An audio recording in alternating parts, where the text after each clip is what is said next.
E aí, meus amigos, beleza? Professor Otávio na área de novo.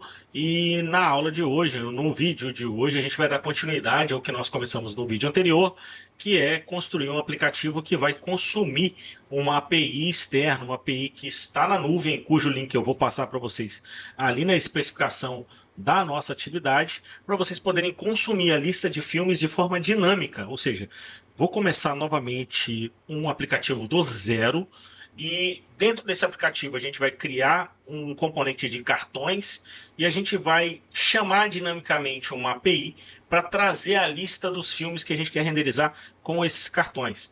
Para isso a gente vai usar o UseEffect e o UseState que a gente aprendeu nas nossas últimas aulas para poder fazer com que toda essa dinâmica aconteça ali automaticamente toda vez que a gente renderiza uma visualização, uma página, um componente na nossa tela, beleza? Espero que vocês gostem. Se vocês estão gostando, não deixem de curtir e de também seguir aí o canal, beleza? E a gente começa agora. Vem comigo. Valeu! Fala, meus amigos! Vamos lá então. Vamos aqui criar o nosso projetinho do React Native. E para começar, eu já estou aqui no meu terminal, eu vou acessar, eu gosto sempre de colocar as coisas aqui no meu desktop. Ó. Então vou dar um CD, um Change Directory para o meu desktop. Eu estou usando aqui como terminal o PowerShell. E aqui no nosso desktop, o que eu vou fazer? Eu vou já instalar, já vou baixar todas as dependências do nosso projeto do React Native. Como é que eu faço isso? Bem, se vocês quiserem recordar, venham aqui na documentação, ó. Venham aqui em Guides, na documentação, e aqui em Environment Setup, Setting Up the Development Environment. Tá aqui, ó, npx create expo app awesome project, aqui é o nome do nosso projeto. Claro, né, meus amigos? Então, npx create expo app. Vamos chamar o nosso app filmes aqui. Então, simplesmente vou dar enter e ele vai começar a baixar todas as dependências do nosso projeto. Claro que eu não vou deixar os senhores esperando. Eu vou dar um pause e vou fazer uma firulinha aqui no nosso vídeo do YouTube e já já retorno com o projeto do Expo prontinho para a gente iniciar. Vamos lá então. 2000 anos depois. Retomando então aqui, galera, como vocês podem ver, ele já baixou todas as dependências, né? Hoje a gente vai aprender como é que a gente lida com essas 14 vulnerabilidades altas aqui, né, severas, como é que a gente deixa o nosso projeto seguro, mas vocês podem ver que ele já fala aqui, ó, logo depois que ele faz a instalação, exatamente o que a gente precisa fazer para rodar o nosso aplicativo. É exatamente isso que a gente vai fazer agora, então vou dar um CD app filmes, eu vou entrar nesse cara, e eu já vou, inclusive, dar um npm run web. Eu nem vou entrar no Visual Studio Code ainda, já vou rodar esse cara na web, justamente porque eu sei, e vocês também sabem, que nesse primeiro momento, nessa primeira execução, a gente vai encontrar um problema, e justamente porque eu preciso baixar as dependências aqui para um projeto do React Native Web. Então eu vou copiar a linha que ele me sugere e vou colá-la aqui, ó. Ele colou duas vezes aqui. Vou tentar colar somente uma aqui, ó. Vem até aqui e vou dar Enter para instalar todas as dependências relacionadas ao React Native Web. O que é esse React Native Web? Só lembrando para vocês, meus amigos, é nada mais nada menos do que a possibilidade de eu executar o nosso aplicativo desenvolvido para React Native. Lembrando que React Native é uma plataforma mobile, então ele vai rodar para Android e para iOS, mas essas dependências que eu instalo, elas me proporcionam visualizar o meu aplicativo ali na web, o que facilita bastante o nosso desenvolvimento. Então deu tudo certo, agora eu tenho 15 vulnerabilidades severas, que a gente depois vai ter que tratar, com certeza, mas agora eu simplesmente vou dar um code espaço ponto, que é onde eu tenho o Visual Studio Code instalado na minha máquina. Então, ó, bonitinho, tá aqui o Visual Studio Code funcionando legal. Já abri o nosso projeto. E agora, aqui eu vou aproveitar esse terminal do PowerShell para dar um npm run web. Vou deixar rodando esse cara ali para a gente visualizar o nosso aplicativo. Então, percebam que ele baixa ali um cara chamado Metro Bundler. Esse Metro Bundler, ele nada mais é do que a aplicação que vai gerenciar o carregamento da nossa aplicação. Olha aí que bacaninha. Então, rodamos o nosso aplicativo. Como eu ensinei para vocês, eu vou dar um F12 aqui, ó, e vou visualizar nas ferramentas de desenvolvimento e vou colocar aqui que eu quero visualizar como um aplicativo. Olha que legal, já temos aí a tela do nosso aplicativo rodando bonitinho. Eu vou separar aqui para deixar uma do ladinho da outra. Vocês podem ver que tem 200 coisas rodando aqui na minha máquina, mas já é suficiente para a gente ver o nosso aplicativo aqui bonitinho, o nosso app.js e o nosso app.js. Vamos fazer um teste aqui, ó. Simplesmente vou escrever teste para ver se realmente está carregando o nosso aplicativo. Está lá, funcionando na tela do nosso navegador, então está funcionando tudo ok. Bem, continuando aqui, né, que foi exatamente o que nós fizemos na nossa última aula, eu vou fazer uma coisa um pouquinho diferente. Eu não vou seguir criando o componente agora. Eu vou fazer um pouquinho diferente do que nós fizemos para a gente até aprender um pouco mais, né?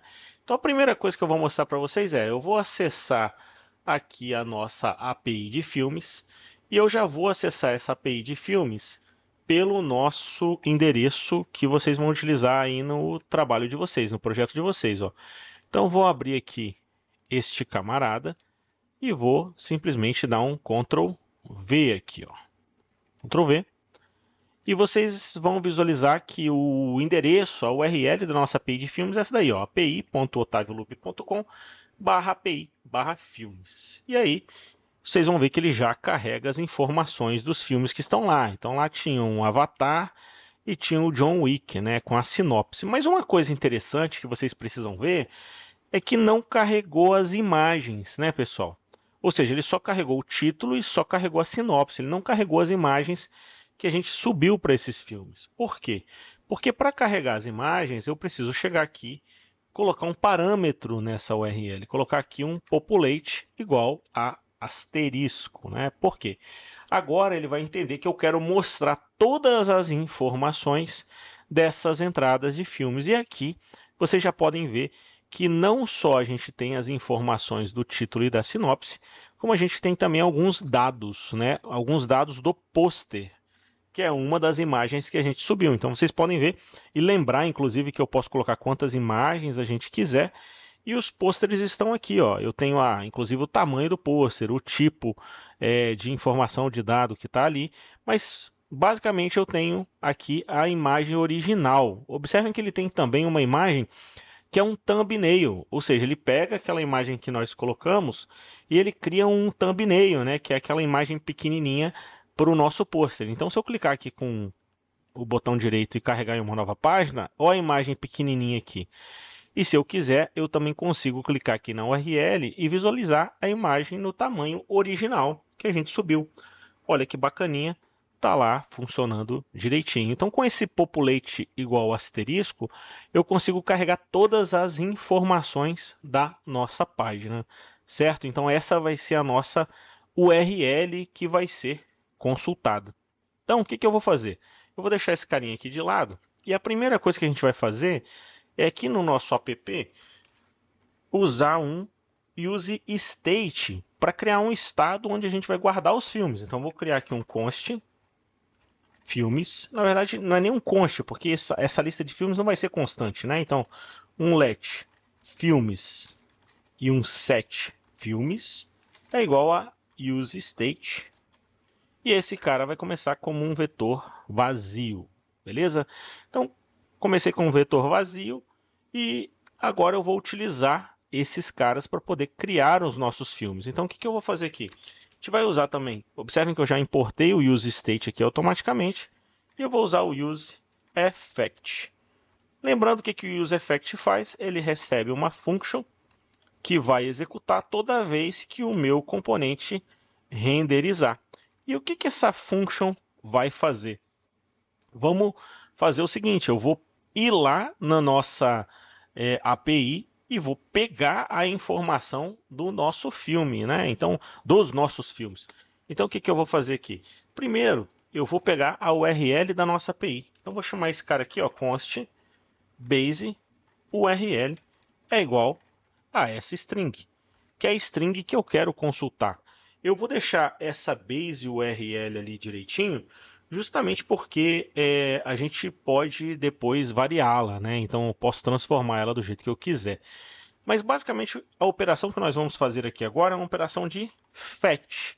O que é um fetch, né, pessoal? Um fetch é uma busca de uma informação que não está no nosso aplicativo, ele está na web. Então é uma requisição HTTP a um determinado endereço.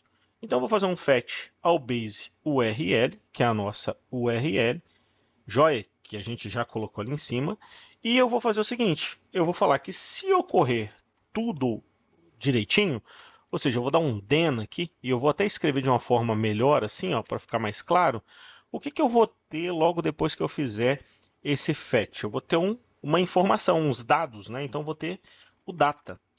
E o que eu vou fazer com esse data? Eu vou retornar o JSON dele, ou seja, o JavaScript Object Notation daquele cara. Então eu vou colocar ele numa notação que o JavaScript é capaz de mapear. Então eu vou retornar o data.json. E logo depois que eu fizer isso, eu vou fazer o quê? Eu vou pegar então, de novo, um outro then e vou pegar o objeto.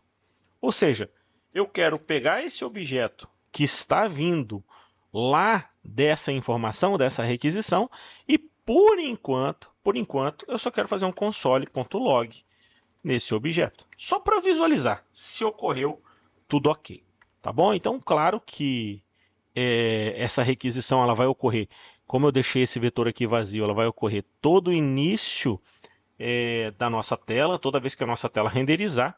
E para visualizar isso, galerinha, o que eu vou fazer? Eu vou vir aqui e vou dar um F5. Onde que isso deve aparecer? Onde que esse console.log deve aparecer? Galera, ele vai aparecer aqui no nosso terminal. Olha que bacana, ó. Ele já veio aqui no nosso terminal e já está mostrando, olha que legal, os dados dos nossos filmes. Então eu já posso ver aqui o avatar. E o bacana é que como eu já requisitei o populate igual asterisco, eu já tenho aqui também todas as informações dos pôsteres que vieram, beleza? Então olha que legal que a gente já fez de requisição e com isso eu já posso chegar aqui não só dar esse console.log, mas também fazer um set filmes e vou setar esse filmes como o objeto.